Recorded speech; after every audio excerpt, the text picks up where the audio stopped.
Fala galera ligada aqui no LAC Concursos, vamos então dar continuidade ao nosso estudo, a nossa preparação engajada para esse concurso. Pessoal, hoje a gente vai tratar do período Vargas, um importante período histórico do Brasil ao longo do século XX com grandes transformações, grandes repercussões políticas, econômicas, sociais, culturais, fundamentais para se compreender a própria história do Brasil ao longo do século XX.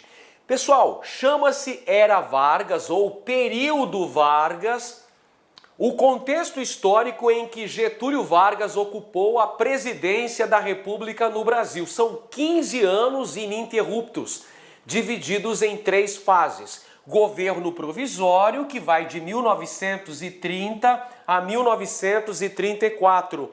Governo constitucional, que vai de 1934 até 1937. E o Estado Novo, que se estende de 1937 até 1945, perfazendo-se um total de 15 anos em que Getúlio Vargas ocupou o Executivo Federal no Brasil. Olha só o que a gente teve: a liderança política da nação brasileira a cargo de Getúlio Vargas. Olha ele aí. Getúlio Vargas chegou ao poder em 1930 através da chamada Revolução de 1930, que foi um movimento político-militar que derrubou a oligarquia cafeeira que até então ocupava a presidência da República. Houve a deposição de Washington Luiz, que era o presidente em final de mandato, não foi permitida a posse do candidato eleito ao pleito daquele ano, que foi o Júlio Prestes, e teve início a chamada Era Vargas, como dissemos, com 3 fases, cada qual com suas características específicas. Vamos começar falando sobre o governo provisório. Assim que chegou ao poder, com a bem-sucedida Revolução de 1930, a presidência da República foi entregue a Getúlio Vargas, que deveria governar o Brasil interinamente até que fossem convocadas novas eleições, que fosse redigida uma nova Constituição para o Brasil. Essa fase é chamada de governo provisório e apresenta como características básicas, características específicas, a centralização política, na medida em que Vargas vai assumir o controle da política nacional, inclusive chegando a nomear uma série de interventores para administrarem os estados brasileiros. Para cada estado da União, Vargas nomeou um interventor. Quem eram esses interventores? Eles eram, basicamente, os militares que haviam apoiado a Revolução de 1930, os tenentes interventores, que vão justamente entrar em rota de colisão com as lideranças políticas regionais, os antigos coronéis. Então nós temos a nomeação de interventores para administrarem os estados como forma de ter um controle maior por parte do governo federal, uma centralização política. Outra característica ainda foi a dissolução do Legislativo. Vargas fecha aí a Câmara dos Deputados e o Senado Federal nesse contexto histórico, passando a ter também as rédeas da economia brasileira. Vargas vai fazer uma política de valorização do café, comprando os estoques excedentes, ajudando a economia cafeeira no Brasil, mas vai também promover uma diversificação da produção agrícola e também incentivar uma política de substituição das importações. É criado no ano de 1933 o Conselho Nacional do Café. Nós temos ainda no governo provisório a criação de novos ministérios, dentre eles o Ministério do Trabalho, pessoal. E as primeiras leis trabalhistas foram aprovadas ainda durante o governo provisório de Getúlio Vargas. As leis trabalhistas, as primeiras garantias dos trabalhadores ocorrem nesse contexto. Vamos relembrar aqui que o movimento operário no Brasil já se articulava desde as primeiras décadas do século XX. Porém, é somente com o advento da Era Vargas que as primeiras leis trabalhistas saem do papel, são promulgadas. E um outro ministério que surge nessa época é o Ministério da Educação e Saúde no Brasil, também criada durante o período do governo provisório. O governo provisório que se estendeu de 1930 até 1934. Portanto, é um provisório bem longo, não é? Um provisório de 4 anos. Destaques para essa época nós tivemos a Revolução Constitucionalista de São Paulo, que aconteceu no ano de 1932. 1932 aconteceu a Revolução Constitucionalista de São Paulo, que foi deflagrada a partir do movimento MMDC.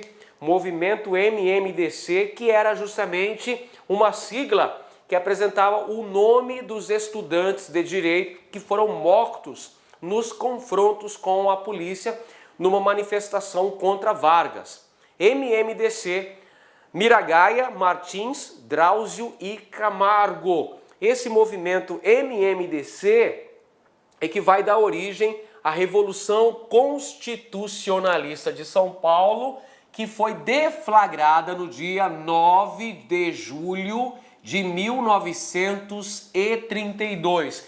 É um movimento de oposição ao governo Vargas que vai contar com a liderança do PRP, o Partido Republicano Paulista, que teve o comando da presidência da República ao longo da chamada República Oligárquica, a primeira república no Brasil, também do PD, o Partido Democrático, e amplos setores sociais. Eis aí o movimento MMDC, que deu origem à Revolução Constitucionalista, que protestava contra a nomeação de interventores federais, não civis e não paulistas, para administrar São Paulo, e que defendia também a convocação de eleições para a formação de uma Assembleia Nacional Constituinte. Na verdade, também nós devemos encarar a Revolução Constitucionalista de 1932 como um contragolpe da oligarquia cafeeira que desejava voltar ao poder. Pessoal, lembrando aí que a oligarquia cafeeira tinha o controle das estruturas políticas no Brasil durante a Primeira República. Com o advento da Era Vargas, a oligarquia cafeeira foi desalojada do poder, da presidência da República. Então ela tenta fazer esse contragolpe. A Revolução Constitucionalista de São Paulo, de 1932, foi basicamente uma guerra civil entre São Paulo e o governo federal. Uma disputa pela hegemonia política nacional. Essa guerra envolvendo o estado de São Paulo contra o governo Vargas. Esse conflito durou aproximadamente 3 meses e terminou com a vitória do governo central. Afinal de contas, o governo federal tinha uma superioridade bélica em relação ao governo de São Paulo. Mas ocorreram algumas mudanças importantes também no ano de 1932. Entre essas mudanças, destacamos o Código Eleitoral de 1932, que apresentou algumas novidades. Ei-las aqui. Criação da Justiça Eleitoral, um órgão para acompanhar o processo eletivo no Brasil. Estabelecimento do voto secreto. Olha só, pessoal, o voto que até então era aberto, chamado voto a descoberto, passou a ser secreto. E tivemos também o estabelecimento do direito ao voto para as mulheres. Olha aí, mulherada, a mulher passou a ter o direito ao voto no Brasil a partir do Código Eleitoral de 1932. No ano de 1933 ocorreram eleições para a formação da Assembleia Nacional Constituinte, que se reuniu e promulgou no ano de 1934 uma nova Constituição para o Brasil. Constituição essa que apresentava o Brasil como uma república presidencialista e federalista.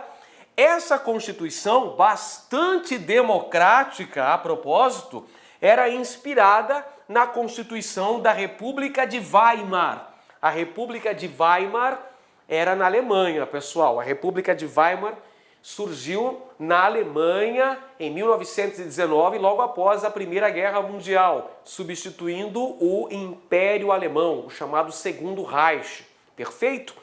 Portanto, meus amigos e minhas amigas, a Constituição de 1934 era promulgada, vamos lá, foi uma Constituição promulgada, ou seja, ela foi votada, aprovada por uma Assembleia Constituinte e era uma Constituição do tipo democrática, inspirada aí, moçadinha, no quê? Na Constituição da República de Weimar, da Alemanha. Estabelecia o voto obrigatório, universal e direto para maiores de 18 anos e incorporou o Código Eleitoral. Que Código Eleitoral é esse, professor? Gente, o Código Eleitoral que havia sido aprovado em 1932. Lembra do Código Eleitoral que estabeleceu a criação da Justiça Eleitoral, o estabelecimento do voto secreto, a legalização do voto feminino? Então essas medidas foram incorporadas na Constituição de 1934, que também incorporou as primeiras leis trabalhistas, que regulamentavam a jornada de trabalho, o trabalho do menor, o trabalho da mulher. Perfeito? Então nós temos aqui a incorporação das leis trabalhistas e o estabelecimento também da obrigatoriedade e gratuidade do ensino primário no Brasil. Essas são as principais características da Constituição de 1934, a primeira Constituição do período Vargas. Como nós vamos ver na aula de hoje, tivemos constituições durante o período em que Vargas foi presidente da República no Brasil. Bom, a mesma Assembleia Constituinte que votou e aprovou, promulgou a Constituição de 1934, também elegeu Getúlio Vargas para presidente da República. Agora Vargas é presidente constitucional. Ele foi eleito para 4 anos de mandato. A Constituição já estabelecia que o presidente da República seria eleito de forma direta. Porém, o primeiro, no caso Vargas, seria eleito de maneira indireta. Portanto, quem elege Vargas, quem dá o direito a Vargas a mais 4 anos de poder é a Assembleia Nacional Constituinte. Temos o início do chamado governo constitucional, eleição indireta de Vargas. E nesse contexto histórico do governo constitucional, vamos aqui, 1934 até 1937. Mas professor, peraí, o senhor não disse que Vargas foi eleito para mais 4 anos de poder? Exatamente. 34 a 37, 3 anos só. Mas acontece aqui, ó, presta atenção, olha só. Vargas deveria governar até 38, quando deveriam ser convocadas novas eleições. Só que Vargas, em 37, deu um golpe de Estado e permaneceu no poder. Calma que a gente ainda vai falar sobre isso. Muita calma nessa hora, que eu ainda vou falar sobre o Plano Cohen e a declaração, a decretação, a implantação, se você preferir, do Estado Novo. Calma aí.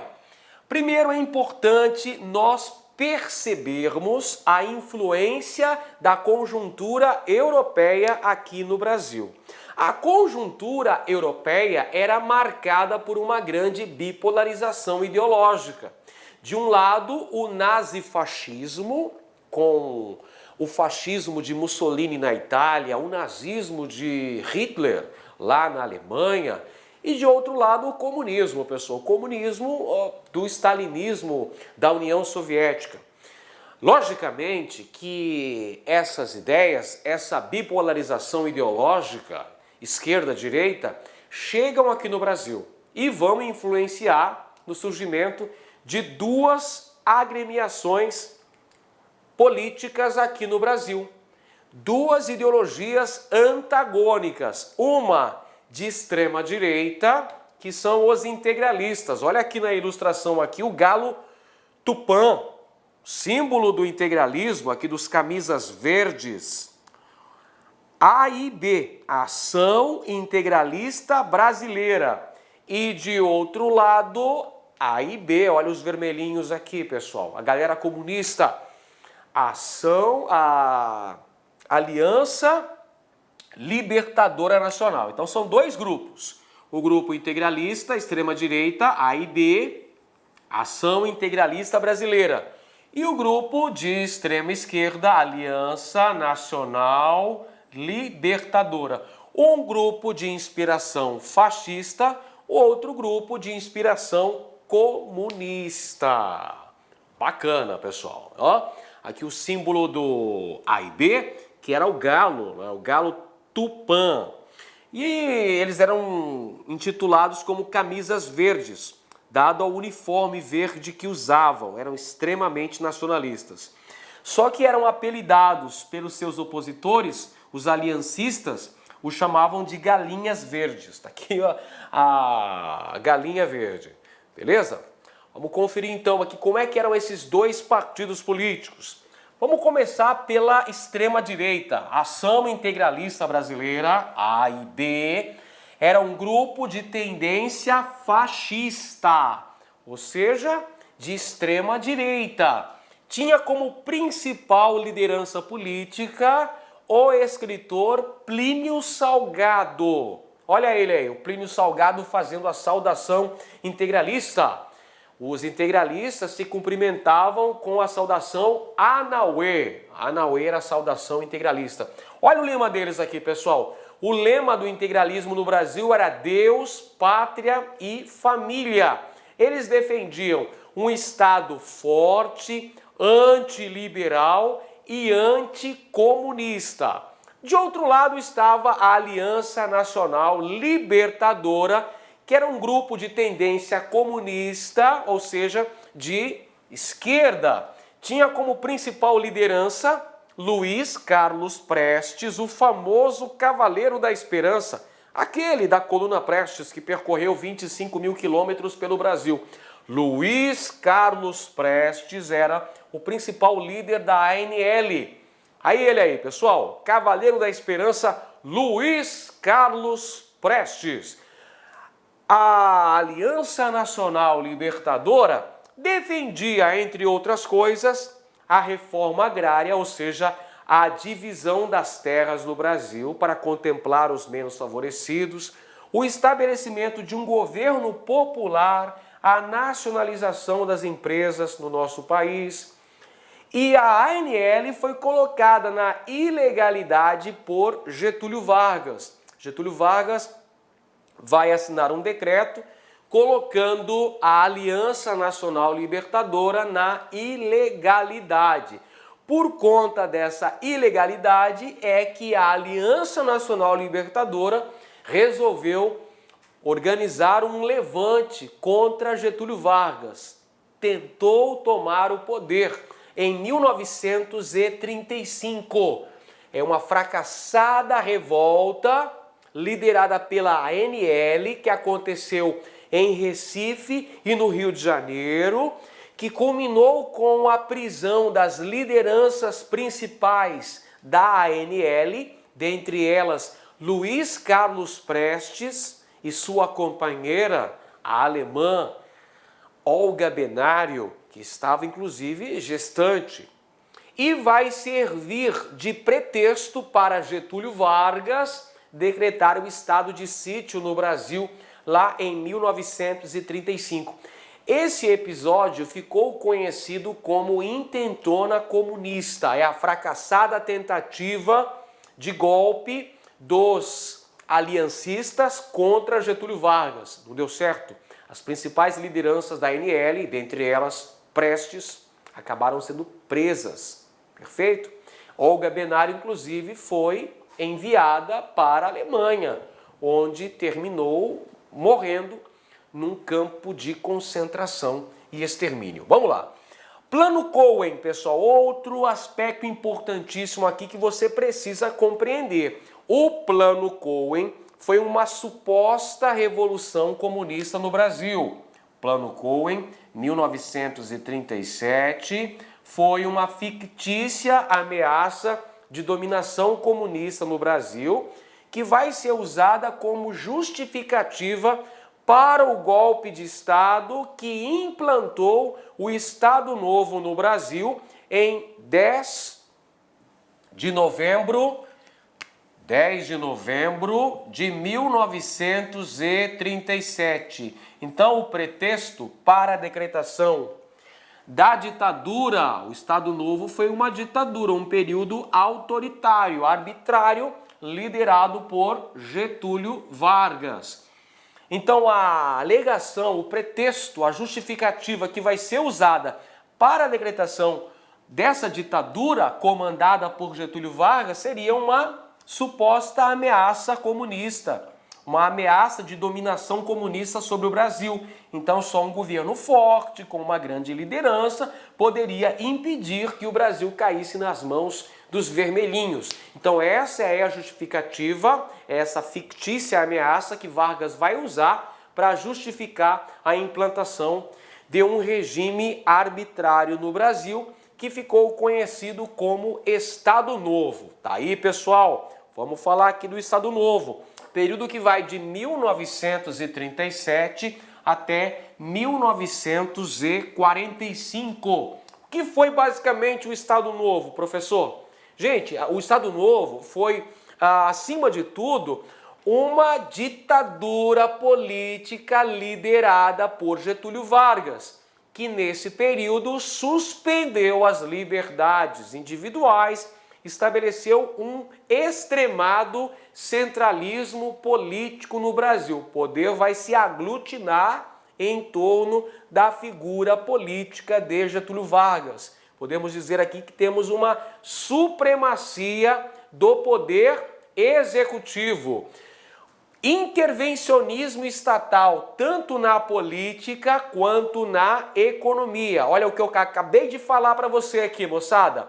Temos uma hipertrofia do poder executivo.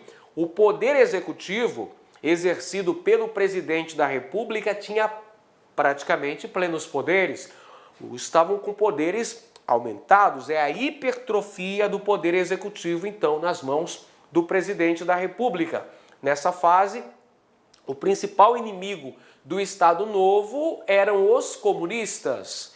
Então temos combate ao comunismo no Brasil, as principais lideranças comunistas estavam presas. Como nós falamos agora há pouco, a prisão das principais lideranças da ANL no Brasil. Muito bem, o que legitimou o Estado Novo no Brasil foi uma nova Constituição, a Constituição de 1937, que substituiu a Constituição anterior. Lembra da Constituição anterior, a Constituição de 34, que era promulgada, uma Constituição democrática? Beleza, essa Constituição não existe mais. Ela foi substituída a partir da decretação do Estado Novo pela Constituição de 1937, que foi outorgada. Olha só, essa é uma característica importante, viu, pessoal? A Constituição de 37 foi outorgada, ou seja, ela foi imposta pelo presidente Vargas. Essa Constituição que foi redigida por Francisco Campos e era inspirada na Constituição polonesa. Por essa razão que a Constituição de 37 ficou apelidada de polaca, pessoal. É a Constituição polaca, que estabelecia centralização política, fechou o Congresso Nacional, era autoritária, estabeleceu a censura aos meios de comunicação, uma violenta repressão contra os principais inimigos políticos do Estado Novo.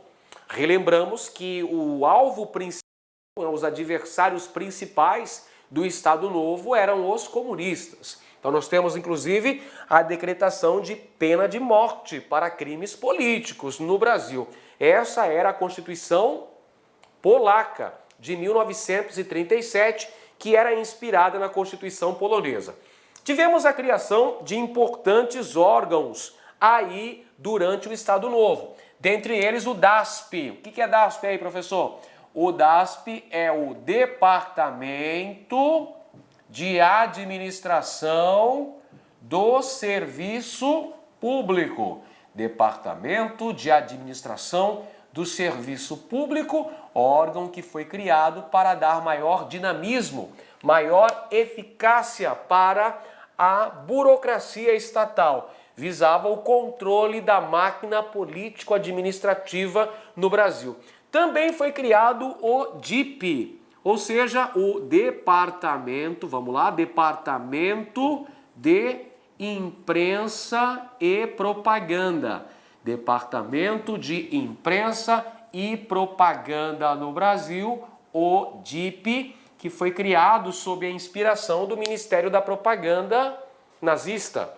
Olha só, gente, o DIP fazia propaganda governista, ou seja, passava uma imagem positiva de Vargas perante a população. O Departamento de Imprensa e Propaganda foi criado justamente para construir essa imagem positiva de Vargas, promover um culto à personalidade de Getúlio Vargas, como a gente já vê nessa imagem que eu trago para você, Vargas aqui com as crianças, com os estudantes do Brasil, aproximando essa figura de Vargas junto à população, colocando Vargas como uma liderança paternalista. Não é à toa que se construiu o mito do pai dos pobres, Vargas como o grande protetor da nação.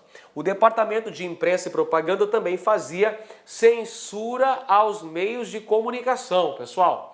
Os meios de comunicação da época, jornais, revistas, o rádio, que era o principal meio de comunicação, vai ser usado como um mecanismo de controle das massas. E, ao mesmo tempo, Vargas vai se utilizar muito bem do rádio para falar com o eleitor, para falar com o cidadão brasileiro diretamente, sem intermediários. Inclusive, é dessa época que é criado o programa Hora do Brasil, que a gente conhece hoje como A Voz do Brasil. É um período também marcado por uma grande repressão política, repressão aos principais opositores do Estado Novo. Pessoal, essa repressão política estava a cargo de, olha ele aí, Filinto Miller. Filinto Miller era o chefe da polícia política do Estado Novo, lá no Distrito Federal, o Rio de Janeiro. Maravilha, então, gente. Vamos em frente agora falando sobre o populismo. É outra característica importante aqui da era Vargas, do período Vargas, é entendermos aí justamente o que foi o chamado populismo. Vamos lá, gente. O populismo, você já vê essa ilustração aqui bem interessante que eu trago para vocês para mostrar essa questão do populismo e do próprio corporativismo, pessoal. Você vê aqui, ó, olha só, tem uma gangorra, não é? Tem aqui uma lança, o pessoal tá brincando aqui de gangorra, né? De um lado tem o trabalhador, então eu vou até escrever aqui pra gente explicar, né? De um lado aqui você tem o trabalho, não é? O trabalho representado pelo operário. De outro lado aqui você tem quem? O capital. O capital representado pelo capitalista, pelo empresário, pelo dono da fábrica. E no meio, quem é que está? No meio está o governo, pessoal. Então o governo está intermediando as relações entre patrões e empregados. Então isso é o que se chama de corporativismo. Corporativismo é uma característica aqui da era Vargas, essa postura paternalista que o governo federal vai assumir, sobretudo aqui nessa fase do Estado Novo. O governo federal, na figura do presidente Vargas, intermediando as relações, os conflitos entre trabalho e capital, tentando amortecer aqui esse desgaste, essa luta de classes. O governo vai evitar a luta de classes, pessoal. Esse corporativismo tem a função prioritária de evitar a luta de classes. O governo queria a todo custo impedir a influência do comunismo junto ao movimento operário no Brasil. O populismo visava, portanto, o controle das massas urbanas. Durante essa fase, no Estado Novo no Brasil, nós tivemos o controle dos sindicatos, porque esses sindicatos ficavam atrelados ao Ministério do Trabalho. Os sindicatos ficavam presos, não é? Ficavam engessados, podemos dizer, não tinham uma atuação autônoma. Eles estavam ligados ao Ministério do Trabalho. É o que se chama de sindicatos pelegos. Sindicatos pelegos. Sindicatos que estão ligados ao governo. Temos também aqui, nessa fase do Estado Novo, a criação do salário mínimo. É o presidente Vargas que autorizou a criação do salário mínimo no Brasil. Regulamentou também as leis trabalhistas que foram sintetizadas na CLT, promulgada em 1º de maio de 1943, no estádio de São Januário, o estádio do Vasco da Gama, no Rio de Janeiro. A CLT reunia a síntese das leis trabalhistas implantadas ao longo da era Vargas, pessoal. A CLT era inspirada na Carta del Lavoro de Mussolini, lá na Itália, um governo fascista italiano, que estabelecia isso daqui, o corporativismo, ou seja, o governo federal intermediando... Olá, meus amigos, minhas amigas, sou o professor Luiz Antônio Carvalho e com muito prazer, muita satisfação, estou aqui para fazer um grande convite para vocês, um convite muito especial. Você que vai fazer o concurso da Polícia Militar do Estado do Maranhão, nós aqui do Lá Concursos, nós preparamos um super curso, atenção, completo e atualizado. Nosso curso completaço, atualizado por apenas 10 mensalidades de R$ 25,00 aqui no Lá Concurso. Inclusive, você teve a oportunidade de assistir um pequeno trecho da aula do nosso professor. Esse professor nosso é um professor top de linha, e eu convido vocês aí a se matricularem no curso do Lá Concursos, que eu tenho certeza que não vai se arrepender. Tá certo, meus amigos?